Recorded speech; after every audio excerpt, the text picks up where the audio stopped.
A very good afternoon, everyone. I am Rohit Shai, Senior Executive at Sector Skill Council for Food Processing, extending you a warm welcome to the another webinar in the series of the Azadi Ka Amrit Mahotsav on food frauds and its prevention.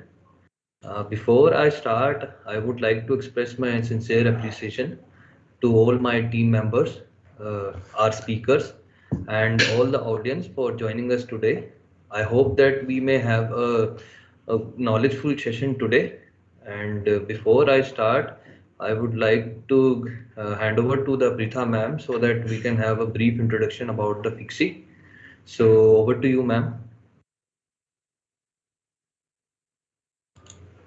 Thank you, Rohit. Good evening, everyone. Good evening, Halle sir. Good evening, Param. I welcome each and every one of you to this knowledge sharing session where we are conducting a webinar on food fraud and its prevention. We are still awaiting many people to join. I think they'll be joining in. We have opened the deck for everyone and we are live on YouTube as well. So, before I hand it over to our eminent speakers, to give you a brief about the session. I just need 2 to 3 minutes of your time to, quickly run through and apprise you about what FIXI is and what do we do.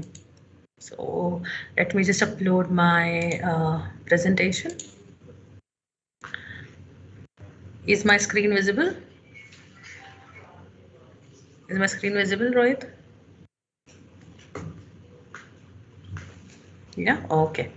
So FIXI, or the Food Industry Capacity and Skill Initiative, which is widely known as the Food Processing Sector Skill Council, is a not-for-profit organization working to create skilled manpower for food processing industry.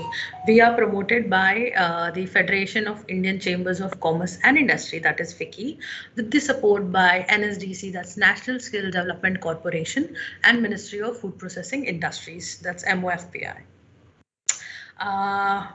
Our governing council, FIXI, is managed by a governing council, and you can have a look at the members. Mr. Ashwini Arora from LT Foods, he's the current president of FIXI, and Mr. Ashwini Malhotra, he's the vice president of FIXI as of now. We have eminent members from across the government and private sectors who form the governing council member. CEO FSSAI is also a member of FIXI's governing council, as are representatives from MOFPI, CFTRI, and NIFTM.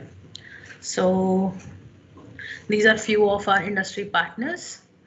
And we are the knowledge associates for FSSAI, NIFTM, CFTRI, IIFPT, IGNOU, and Lady Irwin College.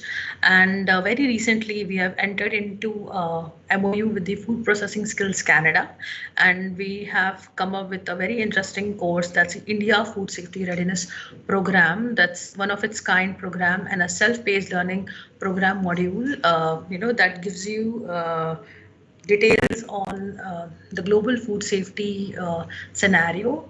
So that's an interesting course. We'll be sharing more details at the end of the seminar with you on it.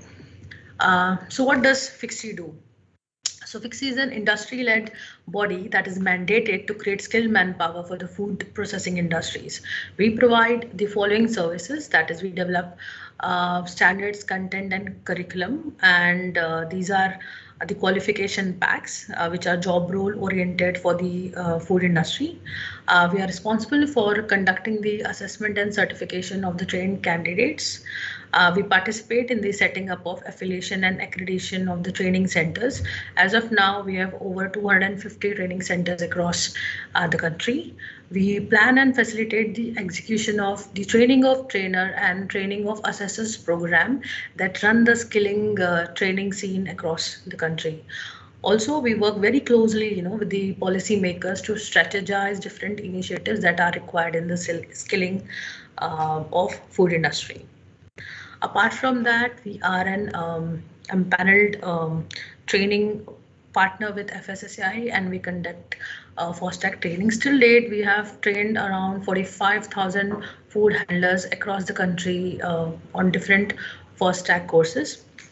We also have a very dedicated job portal that is for the food industry professionals, and we have many industries who post their vacancies on a regular basis on the portal. And there are many colleges and students. I think we have over 10,000 resumes available on our portal for jobs.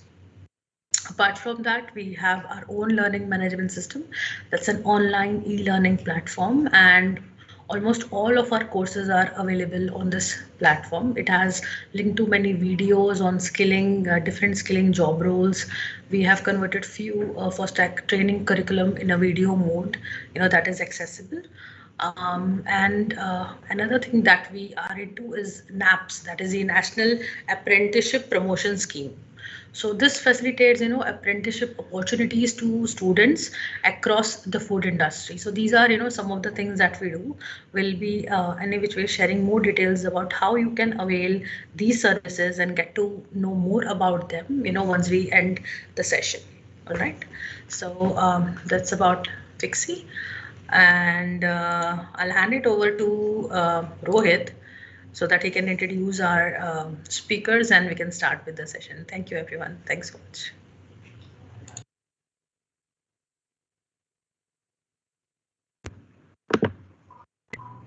So thank you very much, ma'am, for giving us the brief introduction about the Fixie. So I will just take.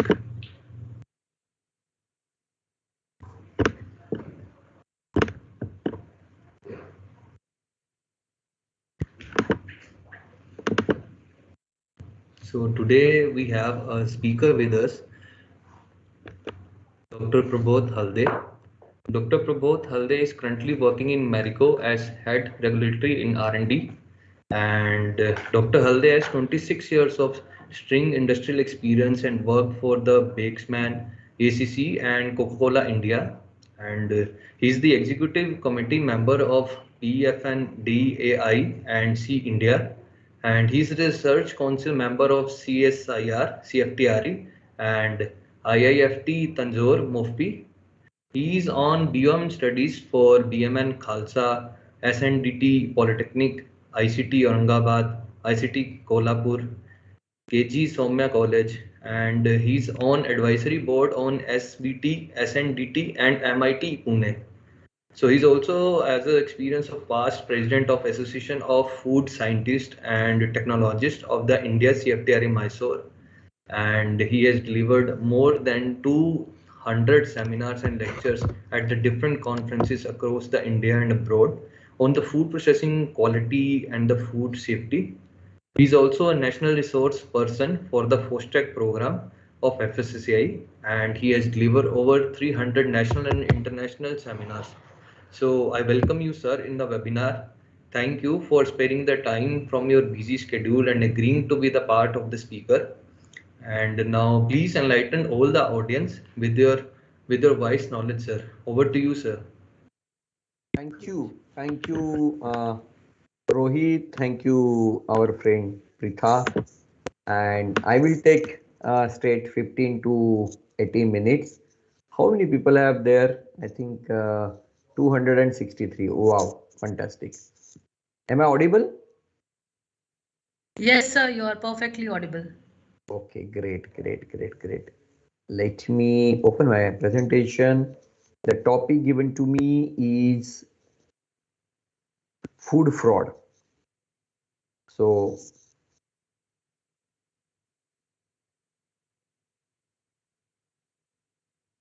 I'm just opening the presentation. Okay. Is this visible? Yes, sir, it's visible. You can start the slideshow. I think it's coming. Yeah, fine now, sir. Okay, friends. This is about food fraud and its prevention. My other colleague will be covering the other part of the presentation about the action, the international scenario, and what we need to do for controlling. So what I will be covering next 15 minutes so is about understanding about the modern regulation, what is food fraud, type of food frauds, and how a detection can happen. So, friends, food fraud is not a new thing. From ages, what if you see in any evolution of our mankind, various religions have evolved over the time, like Hinduism is over 5,000, 10,000 years, Islamic 1400, Buddhist 2,500 years, Christianity 2,000 years, Jewish 2,600 years, and Jainism is also close to 2,500 years. If you see every evolution of the religion, they have given some code of conduct for how to behave, but even for the food, there are some code of conduct and they have given some what are the ways to do it. So for example, in Islam, there is a concept of haram and halal. So basically what is haram is not allowed, you are not supposed to eat that, and there is a reason for it. Even in Hinduism, we have a concept of sattvic food, and there are few things which are prohibited in the system. In Jainism, there are few things which are prohibited. And in Buddhism also, there are few things which are prohibited, even same thing is Jewish. And today, if you want to export something to the most of the countries, we need to have in the Jewish, the certification, and kosher certificate is actually part of it. So now that is about the old ancient things, but what about the new modern regulation, how it started with the concept? The story goes back in 1923 in the London, and my other colleague is actually delivering the talk, Paramjit Singh Saab from the London. So it has happened in your city sometime in 1923 with the one boy and one girl. They went to one of the restaurants and they have actually asked for the ginger beer, and after drinking the beer, they found that there is some kind of snail at the bottom of the beer. She started vomiting, and definitely it is one of the food fraud case, but then she complained to the shopkeeper. She said that I'm not responsible. Then she went to the shopkeeper asking, who has supplied to you? He said, the manufacturer is Stevenson. She went to Stevenson. Stevenson said that I have not supplied to you. I'm not responsible for this particular issue. You go back to the seller. So then she went to the one of the police station, and police said that case cannot be registered because there is no any clause which can cover such kind of warranty. Then she went to member of parliament. The debate continued for over 9 years. After the debate of 9 years, and thanks to this, Dodok, the lady, the brave lady, in between her boyfriend left, and he said, you are wasting your time. But I think the big people and who are the visionary people, they are the visionary people because they are persistent and passionate about what they want. And 1932, the upper house of the British, they have passed the resolution of tort of negligence. Who is responsible for negligence? And the entire responsibility is light given to the manufacturer. Even if you compare in FSSAI section 26, section 27 talks about responsibility assigned to the FBOs. So why I'm giving this, the food fraud, whatever is the concept of food fraud, the whole responsibility lies always on the manufacturer. So those my members who are participating in this, please understand it is about the manufacturing. In modern regulation, as you are aware, there is a codex, there is a USDA, European food safety, New Zealand, Japan. All these have some concept of food fraud, may not be named as a food fraud, but there will be some kind of definition which I will cover in the next few slides, but they have a concept. Also, we need to understand that in the basis of the modern regulation, there are two aspects, and in the FSSAI section 16, section 18 talks about a risk-based approach, risk analysis, because our regulations are science-based and risk is defined as a probability of occurrence to the severity of the hazard. It is not only the hazard, it is a probability of occurrence of the hazard. It is very important what I'm trying to say. It is not only occurrence, it is not only the severity, it is a combination of both. So both are very, very important. Just by presence of something in the food does not make that food is bad. We need to prove that that particular food, a probability is there. So it is the more the risk is defined as basically hazard into the exposure of the hazards. Very, very important aspect. Now, as you are aware about the GFSI position on the food fraud and what they interpret the food fraud is. So the food fraud is a collective term which deliberate and intentional. So the two words are very important here, which is a deliberate and intentional. So why intentional? Because for the economical gain. Substitution, addition, tampering, misinterpretation, food information or false information given about the food. So most of you might have seen the HACCP hazard analysis critical control point for food safety.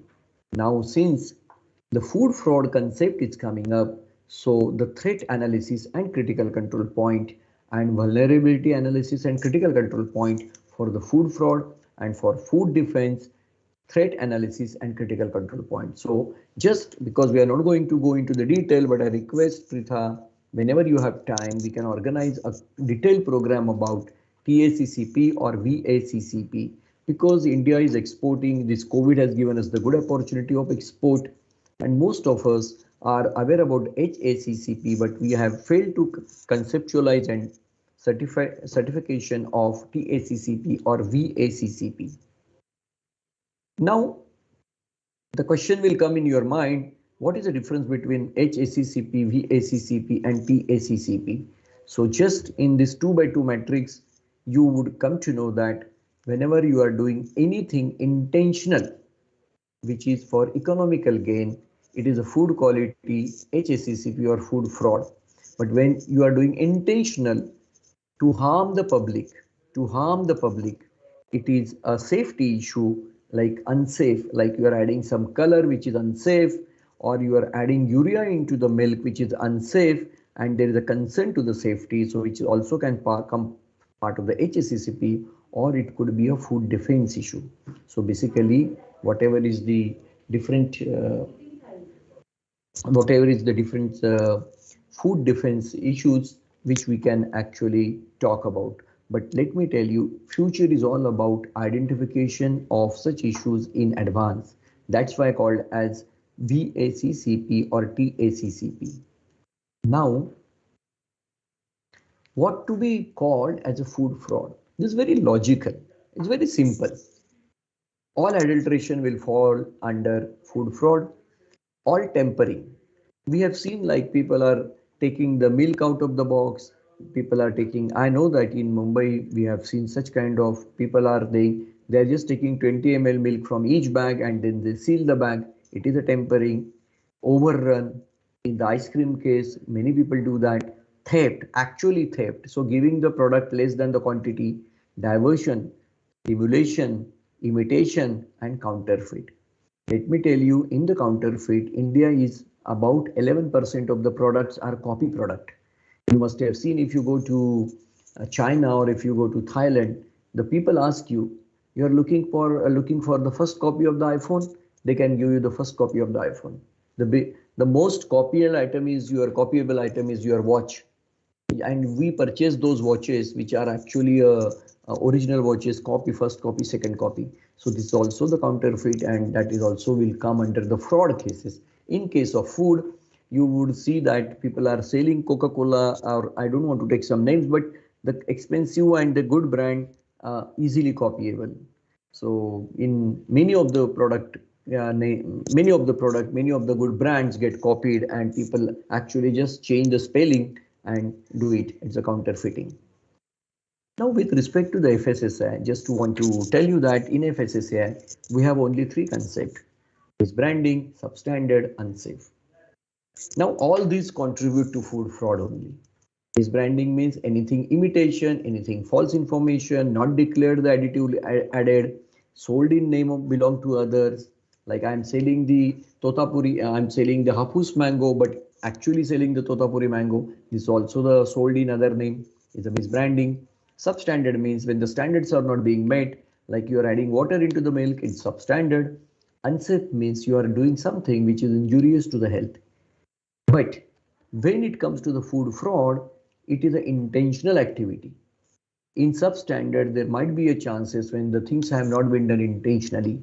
So there could be a carry forward agent. So in case of food fraud, it is always intentional and for economical gain. So it is food fraud. Unsafe is something which is injurious to health, could be the infected, but it creates the injury to the man. So explanation about the type of food fraud: dilution, substitution, artificial enhancement, mislabeling, transshipment, original masking. Like you are showing that the product is from Japan, but it is not from Japan. It has come somewhere from the Dubai or something like that. Counterfeiting, theft and reseal, intentional distribution of contaminated product. This is also the food fraud example. Now we'll see some examples which are infamous examples. You can Google it. I'd request that in 2013 there was a great actually learning thing is meat adulterated scandal of 2013. You just Google it, you will come to know. There was a horse DNA has been discovered in the frozen beef. So they were the dead horses, and then their actually beef was given. Adulteration in the spices, adulteration in the honey. You have heard last year it was a big issue, and also this would come into the food fraud if it is proven. Adulteration in the milk, FSSAI has done the survey. Pritha was in FSSAI then, and 68.7% milk was found with some kind of other thing which are not meeting the quality standard. Then adulteration in vanaspati into the natural ghee, and this is also a very big adulteration which is happening rampant. Now the Diwali is coming, and you would see that in milk product like khowa and the milk product, there would be the adulteration, and people are adding the vegetable fat. So, my friends, this is my credential. If any explanation, anybody wants to connect me, I would be very happy. The 15 minutes are there, that's why I have to rush it. But thanks for hearing me, and I would look forward to have a good interaction. Pritha, hope so you will give us the good interaction time. Thank you. Take care. Definitely, sir. Thanks so much for your presentation. There are a couple of things, that I think I just missed saying when we started with the webinar. So if you have noticed, we have closed the deck for chats. So we'll be opening the chat towards the end of the session, and we will be taking questions from all the participants here, and we will be putting them across to our speakers, for their answers to your questions. Another thing is, since this is a webinar, all the people who are attending here, you will be receiving a certificate of participation. So once the question and answer session is over, we will be opening the deck again, and all you have to do is just put in chat your email IDs, and we will be sharing a feedback link with you all. Okay, so that's about the later part of the presentation. So once again, thanks, Dr. Halde.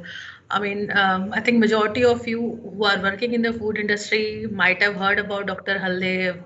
He's he's been very busy, building the nation with food safety things. And I think as a food technologist, sir has been involved, in many initiatives that are done by FSSAI or by other various ministries. And, if you are a food technologist, there is a very less chance that you might not know about sir. He forgot to mention that he's also author of a few books that he's written for food technologists. So I think whatever, sir, I'm really very thankful that sir could take time out of his busy schedule and, oblige us with his presence here. So moving on to our next speaker, Rohit, if you can just, put across the introduction slide for Paramveer. Paramveer, sir, I have made your life easy. Thank you so much, sir. Thank you. So it's again a pleasure to have Param on board here as one of the speakers. So just so every one of you know, he's sitting in the UK right now, and he agreed to be a speaker sitting in UK. And he comes with a very prolific experience as a food technologist who's been working in the industry for over 2 decades now. So he has a lot of experience, working with the Indian and the global food safety standards. And like Dr. Halde, he is very focused and is very passionate about, his work with regards to food safety and hygiene. And I've seen him working from the last 4 or 5 years, where he is working incessantly, to raise up the food safety and hygiene scene of India. So again, he's one of the NLRPs like Dr. Halde with FSSAI, and he has contributed immensely. And I'm really, very thankful, Param, that you could take time out. I know you've been very busy with your different global, work that you have. So he's currently the MD, and he started the Regal Technical Group, which is a UK-based company. So they are based in UK, but I think they work in Kenya also, and they work a lot in India. They've done many trainings of FOSTAC, and they do also auditing. I think they're the hygiene rating auditors as well. And they've done, I think, the most number of audits, hygiene rating audits in the country. I think if not the first, at least in the top 3. Regal Technical or Fasato is definitely there. So thanks so much for joining us, Param. I'm handing over the deck to you for your presentation. Thank you. Thank you so much. Thank you so much for that. Thank you for such a fine introduction. I hope you can all hear me. I'm just going to share my presentation. And thank you to Pramod sir as well. We're talking about food fraud today. And one thing I would like to make it clear that it is not just only in India that food fraud cases are happening. It's a global challenge. Every country is facing food fraud in one way or the other. As Alisa mentioned about horse meat scandal, which happened in the UK in 2013, where a horse meat DNA was found in the meat, which was labeled as beef. That actually shook the industry, and following that incident, there were many various changes which have been brought into the GFSI Global Food Safety Initiative scheme, like the auditing standards like BRC and so on, and also in the regulation as well, and how the meat is labeled. So without wasting too much time on the introduction part of the food fraud, I'm just going to jump onto the next slide, which is, this is just to give you the overall scenario. As per European Commission 2018, there is around 30 billion euros is costing food industry globally on food fraud. So on my screen, you see a pie chart which shows the number of food fraud cases reported with a percentage across globally. So milk is constituting 31%, followed by olive oil. And even if you see the 2%, which is apple juice. The slide just moved. If you can just, realign it. Yeah, thanks. Yeah, thanks. Just move it. Yeah, thanks. So basically, so 2% of the cases are associated with apple juice, orange juice. So it's not just the high-end products where we're having problems. We are also having problems with the regular day-to-day commodity products as well. So on your screen now, you can see how and various food where you have repeated victims like milk, olive oil. What were the cases? So, for example, in olive oil, they adulterated with soybean, corn oil, palm oil, grapeseed oil, walnut oil.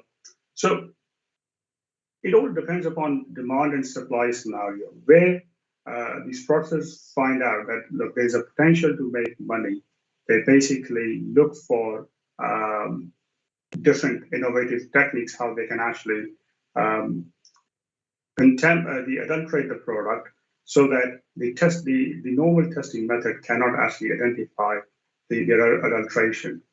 So it's been going on for a while, and as Mr. Halde already defined different type of food fraud. So we split them into 7 categories. So the standard is adulteration. The next one is tempering and mislabeling, where a product which is not organic but is labeled as organic, where you are giving a wrong information to the customer. Similar scenario was about the horse meat scandal, which I mentioned to you. Overrun, as Mr. Halde said about the ice cream producers, it is quite common. Similarly, there are other categories like theft, diversion, simulation, all these type of different type of food frauds that we in the food industry are experiencing over the last few decades. And if the identification part is getting better, on the other hand, the food fraudsters are basically also getting better in sort of finding the new innovative way to adulterate the food or conduct the food fraud from that perspective. So the important thing is that how, as a company or as a food business professionals, we can get involved. Before I dwell into that, we need to understand that there are 3 underlying elements which are causing the food fraud. One is intention. So intention separates food fraud from mistakes and errors. So it's not that by accident the food has been adulterated. It's intentional. And deception is through any means such as label or advertisement, so where we are giving wrong information to the consumer. Obviously, the ultimate element is the undue advantage, where you are actually sort of the producer or the person who's doing the fraud is getting benefit financially. So food fraud is not only hurting the wallet of a consumer, it is also hurting the trust. It's also damaging the trust of the consumer as well.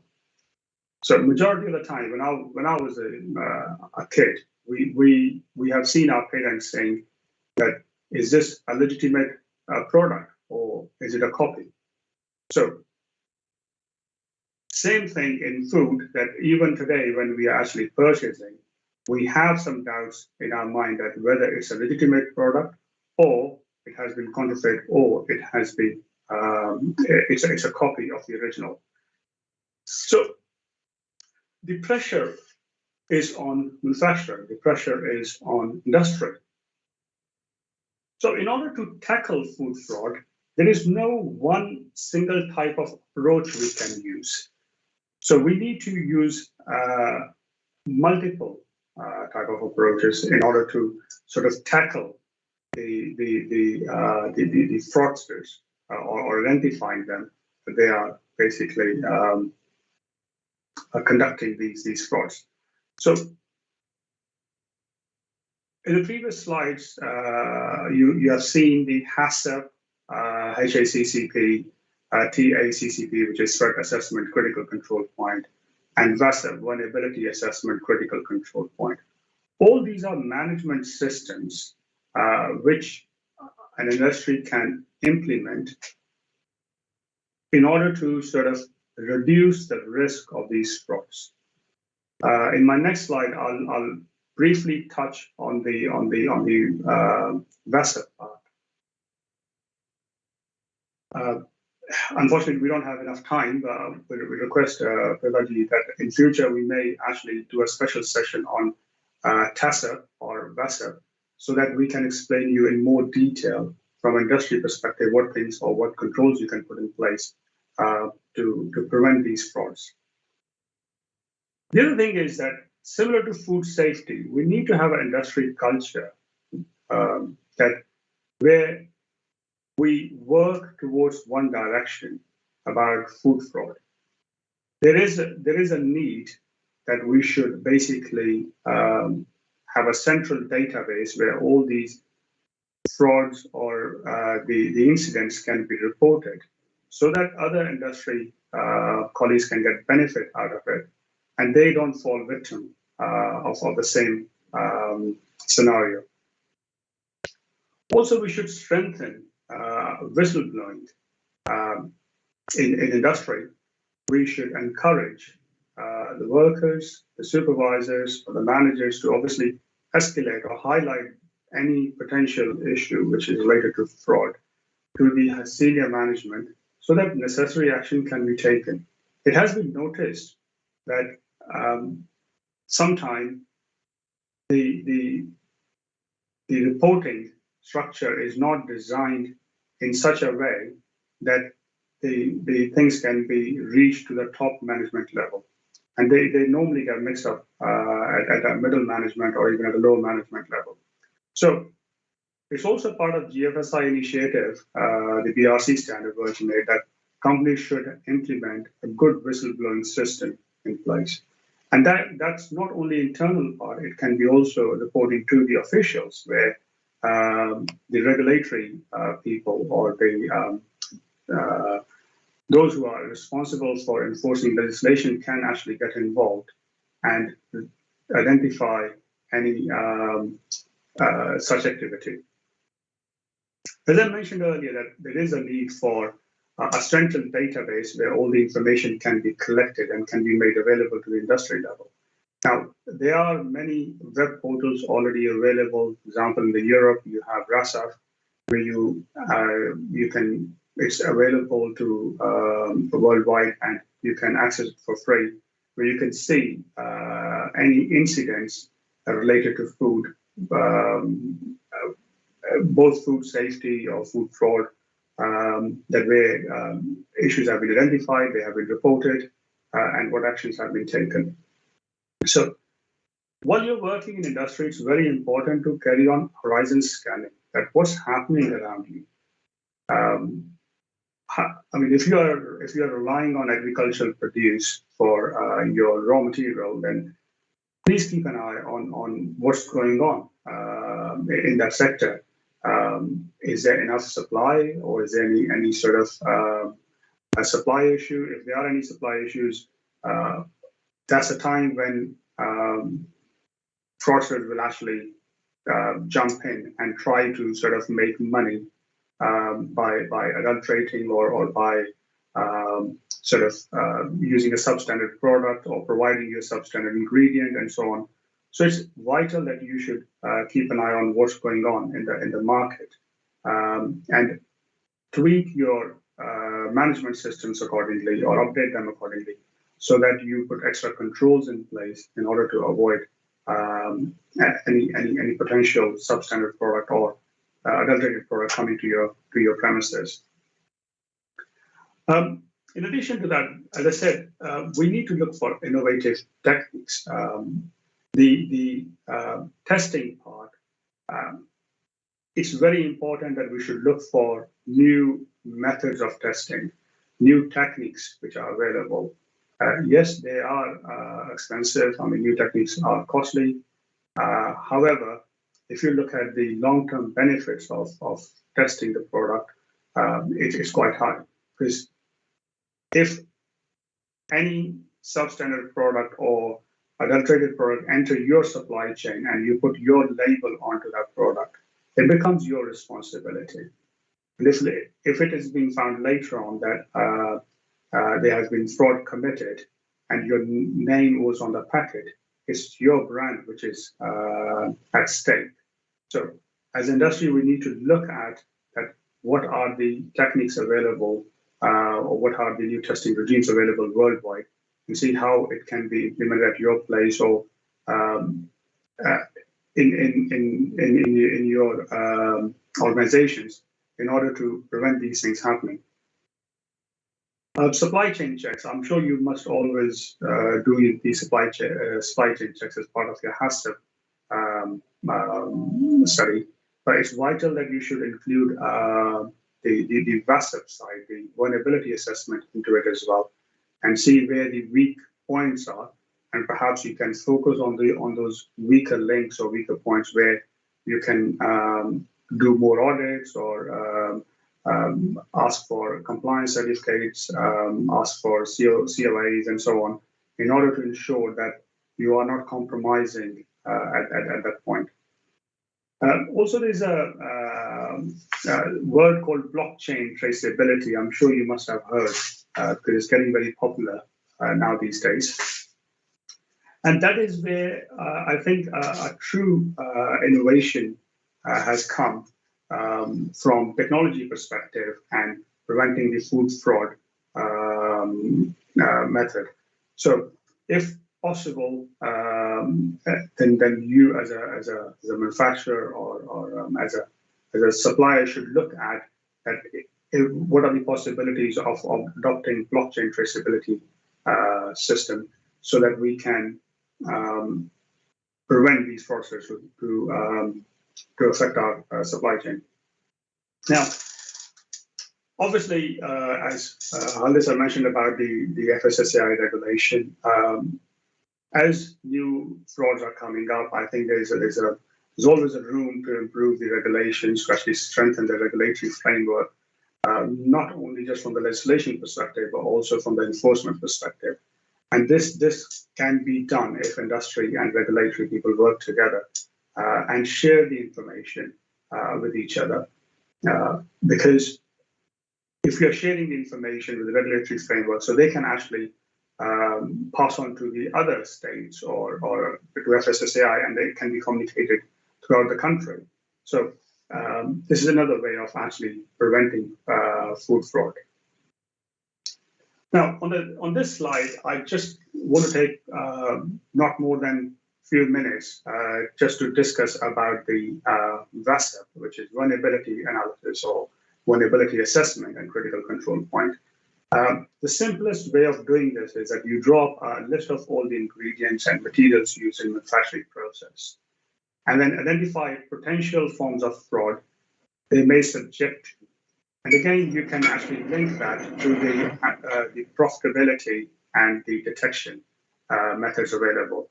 Because if the profitability of adulterating any ingredient or doing the fraud is high, then if the detection techniques are not there, then those are the ingredients which are at higher risk of going through this fraud.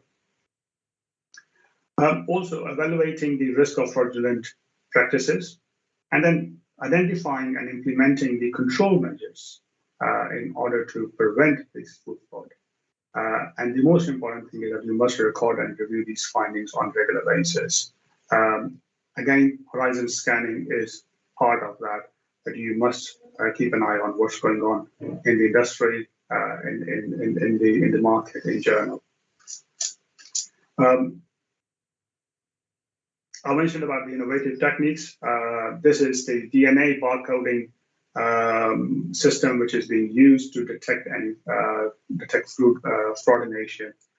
It's very accurate, where they basically collect the DNA fragmentation, put them the sequencing, sorry, and then put them into the barcode database. And this is how the species are basically identified.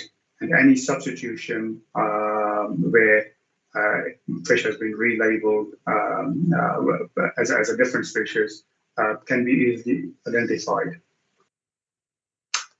And that's all from me. Sorry, I've taken 3 minutes extra, Pritha. Apologies for that.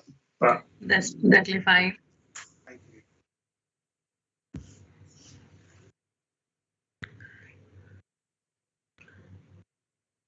Okay, that's fine. Thanks so much, Param.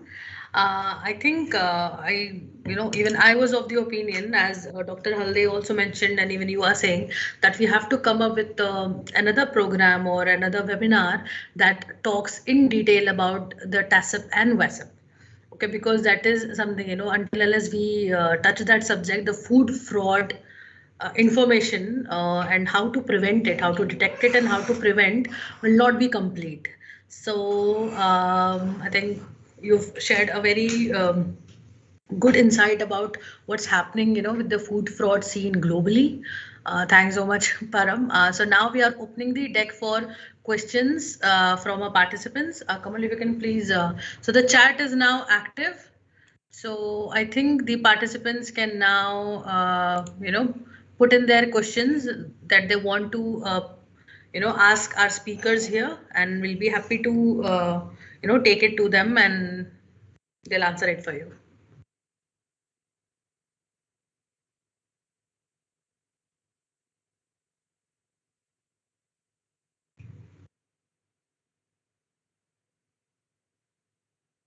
Please do not give your email IDs right now. We have opened the deck for questions. I can see there are two people who have raised their hands. Hilal, do you have any question that you want our speakers to answer? Okay, so Vinny Kohli, we have a question from Vinny. Halde sir or Param, let's see. I mean, either of you can take this question. She is asking why milk has the highest record of fraud found. Like, why is milk so susceptible to, being, made fraudulent? Why?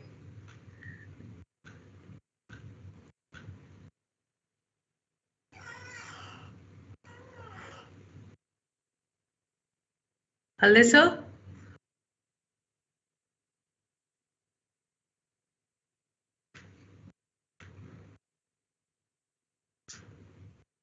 Param, would you like to take this question? Yeah, yes. With regards to the milk, obviously, it's basically used globally, and the adulteration of milk is quite easy to do. So the simple one is that mixing water with milk to sort of increase the quantity. However, it's getting serious. So I'm sure you must remember about melamine case in China. And similar sort of videos have popped up in India as well, where they call it synthetic milk is being produced because of the high demand there's no organized structure, especially countries like India, where it's going from farm straight to the consumer. There is no mention of any regulatory people around it, so the cases are quite high because of that. So again, it's type of adaptation or type of method they're using, and the demand as well. So that's the reason why milk is sort of at the highest level, around 31% globally. Okay, thanks, Param. The second question is from Dhananjay Sharma. He's asking, how do we check, fraud of foods, that are not organic, but they claim to be organic? So is there a way of checking? Yeah, there are ways of checking, because obviously if the food is not organic and it is labeled as organic, then clearly you will see residue of insecticides and pesticides. So doing the chemical analysis on those products can easily identify whether it is organic or not organic. This is misleading the consumer, because as you know, with regards to organic production, the cost is high because the wastage is high. Okay. Another thing I think I would like to add in for this particular question is just one. What is it? Sorry, there was another question that I was seeing on another screen. So with regards to the organic food, in India, if you purchase any organic food, please make sure that you see the Jaivik Bharat logo on it. That is mandated by FSSAI for each and every organic product to have on their packaging. The other thing is, they are either approved by the NPOP program or the PGS scheme. So any of these programs, or any of the certification programs that the ingredient complies by, you'll always see it on the label. Okay, so this is one way where you can check whether the product is organic or not just by the label. But if you're talking about the actual product, then obviously the only way we can confirm it is by getting it tested for pesticides and fertilizers, as Param mentioned. Other question which we have is from Alkesh. He's asking, is there any website which informs us about latest food fraud cases? Yeah, if you're looking at a European one, there's a web portal called RASAF. I can actually share a link with you guys for that. You can basically do a search for last 1 year, 10 years, or any particular product on that. And that will basically give you an overview of what are the cases or the food frauds going on at the moment. And there's another website I came across yesterday, which I'll share a link again with you, Pritha. And that is basically compiling all these food frauds sort of happening globally. And I found it very useful. Okay. I think so. The other question was from Amrita. She's asking the difference between HACCP and WASSP. So Amrita, we will be coming up with another session, that will talk in detail about WASSP, HACCP and TACCP. So I'm looking at dates which are, next month. So I'll have a word with Param and Halde sir, and we'll see, what time, we can slot for that particular webinar. So, just keep on visiting our portal and we'll inform you whenever, we have scheduled this particular session. I just want to quickly add a couple of slides on this one. Just on HACCP and WASSP is that HACCP is hazard analysis critical control point. So it's purely driven on the food safety aspect. So when you are doing the analysis, you are doing the hazard analysis on the food safety part. The WASSP is looking at the vulnerability like adulteration, substitution, and that is to actually identify any intentional contamination which is done by your supplier or by an ingredient provider and so on. So, and again, TACCP, which is threat assessment, is more about the threats. So they're all three different, but if you see the framework, how they can be integrated together, it's quite simple, and you can have a really good food safety management system by putting all these three together. As Prila said, that we may be looking at doing another sort of a seminar on WASSP, TACCP, and HACCP. Sure. Thanks. The other question that I have is from Dr. Dolly. She's asking, does deficiency in amount of micronutrients in a fortified food amount to fraud? I think the answer to that is a definite yes.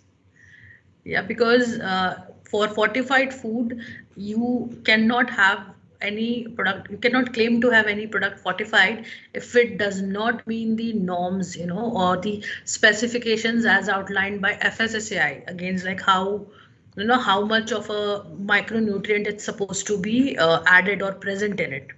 So if at all it is deficient in any of those quantities, that's definitely something which is not right.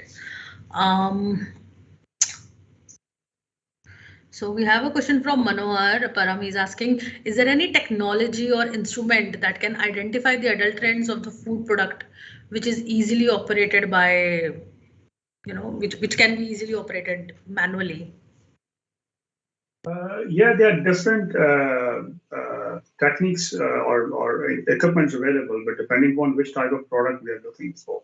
And also some of the adulteration you can easily identify. You don't need any equipment for that. You can use those simple techniques, and I'm sure they are on FSSAI website as well on the YouTube. It's available in the DART book, I guess. So you can definitely log into the FSSAI website and search for DART, that is a detection of adulteration rapid test. So that is something which you can do very conveniently in your home with ingredients available for checking, which you will find either over the counter or mostly in your kitchen. So you can do that.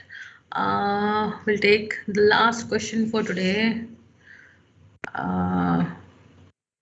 Acha, there is one question from someone TS. I don't know the full name of this candidate. Why is it not easy to catch the adulteration of honey? Very good question. Because as I said earlier, fraudsters are basically, it's not just mixing the sugar with honey now. So they are using different contaminants or different adulterants in order to contaminate or increase the quantity of honey. So there's a lot of work which has to be done in order to for the identification part and also for the communication part. Now, as I mentioned in my last slide about the blockchain traceability module, things like that are going to make our life a lot easier, because then you will be able to scan back to the actual core where it has come from. What we need to understand is that detection is one thing. That if you detect there's a contaminant in any food, but we need to take a step ahead. We need to go a step further. That we need to make controls in such a way that these fraudsters cannot actually commit the fraud. At the moment, the reason why they do it, because things are unorganized, things are not going through a proper channel, and consumer are basically just relying on sort of local supply. Until unless we embed this local supply and the regulatory framework together and come up with innovative solutions, these frauds going to continue to happen. Yeah. Sure. So I think, can we take in one more question? I think it's just 5. We can take one more question. Let me see, because there are many questions that are coming up one after the other.